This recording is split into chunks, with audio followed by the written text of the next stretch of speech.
7 మండలాల సంగతి ముందే తేల్చాలి, ఆ తర్వాతే చంద్రబాబుతో చర్చించాలి. బాబుపై ఒత్తిడి తెస్తే మనకొస్తాయి. కాంగ్రెస్ పాలనలో పల్లెలు అధ్వానం, పారిశుద్ధ్యం లేక రోగుల విజృంభణ, రైతు ఆత్మహత్యపై విచారణ జరిపించాలి. Siddipet MLA Harish Rao demand.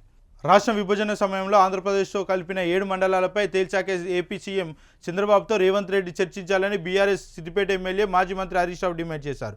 7 మండలాలు లోయర్ సీలేరును ఏపీలో కలపడాన్ని అప్పట్లో కేసీఆర్ తీవ్రంగా వ్యతిరేకించారని గుర్తు చేశారు. రేవంత్ రెడ్డి సహచరుడు చంద్రబాబు మీదనే ఎన్డీఏ ప్రభుత్వం ఆధారపడి ఉన్నదని, కాబట్టి చంద్రబాబుపై ఒత్తిడి చేసి తెలంగాణ కోల్పోయిన 7 మండలాలు లోయర్ సీలేరు మనకు వచ్చేలా చేయాలని రేవంత్ను కోరారు.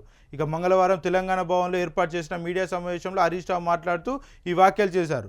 కాంగ్రెస్ ప్రభుత్వం ఈ 7 నెలల కాలంలో పట్టణాలు, పంచాయతీలకు పైసా కూడా ఇవ్వకపోవడంపై చెత్త ఎక్కడక్కడ పేరుకుపోతుందని, దీంతో వ్యాధులు ప్రబలుతున్నాయని ఆవేదన వ్యక్తం చేశారు. కేసీఆర్ ముఖ్యమంత్రిగా ఉన్నప్పుడు పట్టణ ప్రగతి, పల్లె ప్రగతి ద్వారా ప్రతి నెల స్థానిక సంస్థలకు టంచన్గా నిధుల విడుదల చేశారని గుర్తు చేశారు. తెలంగాణ పల్లెలను దేశానికి ఆదర్శంగా తీర్చిదిద్దామని, పల్లెలు అద్దాలా మారాయని, జాతీయ స్థాయిలో అవార్డులు ప్రకటిస్తే తెలంగాణ కూడా ఉండేదని గుర్తు చేశారు. పంచాయతీ కార్యదర్శుల సొంత డబ్బులతో ఫైల్ చెల్లించాలి.